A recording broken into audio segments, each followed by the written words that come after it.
Welcome to Aleister Nacht's Satanic blog. It's good to be back writing again. There was a question on our Dark Arts forum recently, which I thought would be a good topic to expand upon. The question was concerning the importance of casting the circle during a satanic or any other ritual. This is a concept that divides many practitioners and baffles many acolytes, so I thought I would provide some thoughts along those lines. For those who deny the existence of Satan and demons, you can return to whatever you normally do when you're bored. In the realm of magical operations and processes, many practitioners call upon celestial beings to assist with positive outcomes of their workings. At a very elementary level, this is akin to asking an old friend for help when a task which you are unable to complete on your own needs to be performed. You can simply use your telephone, symbolic to our process, and call the one with strength, expertise, knowledge, etc. to lend a hand. But what happens when you misdial and end up connecting to the wrong contact? Herein lies the problem, and the solution is the circle. I am sure no one listening to this remembers the old telephone party line, and no, I'm not speaking of the 99-cent per minute telephone line. This was a communal phone line that people shared with one another. Before making a call, you had to pick up the handset and listen to know if someone else was using the line.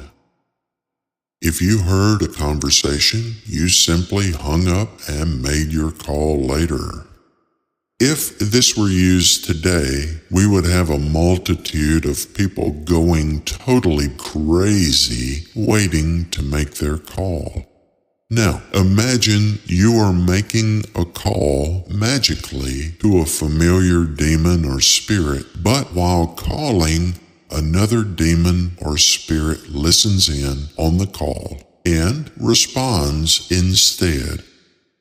Since you can't magically hang up, there must be a protection mechanism used, or you will end up releasing an entity which you were unable to put back in the bottle, metaphorically speaking.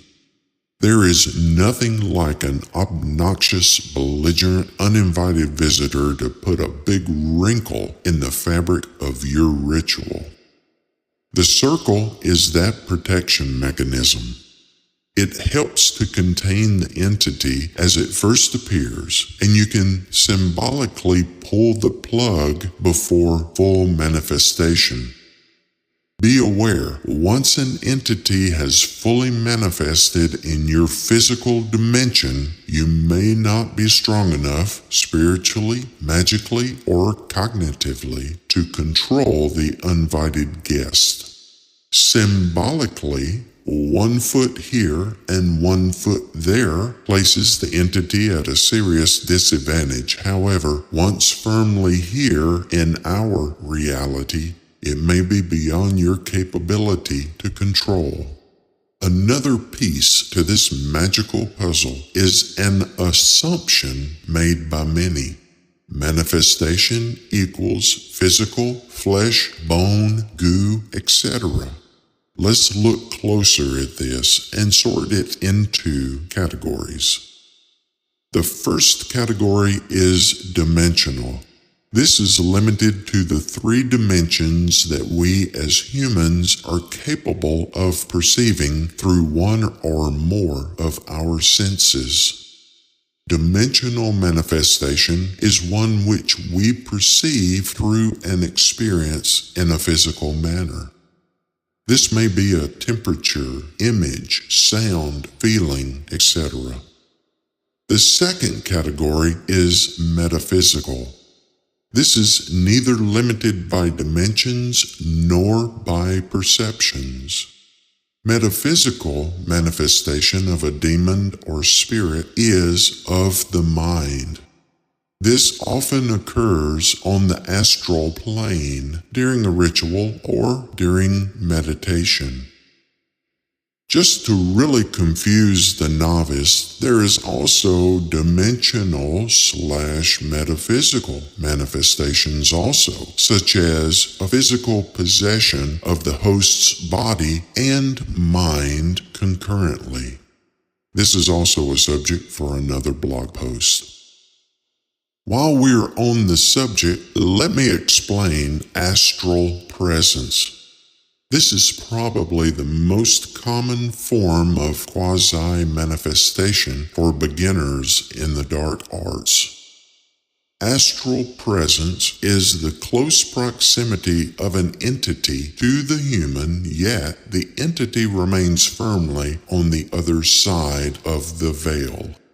This is similar to feeling someone watching you when no one is there, or you feel like someone is in the room with you, or someone or something walking across their grave.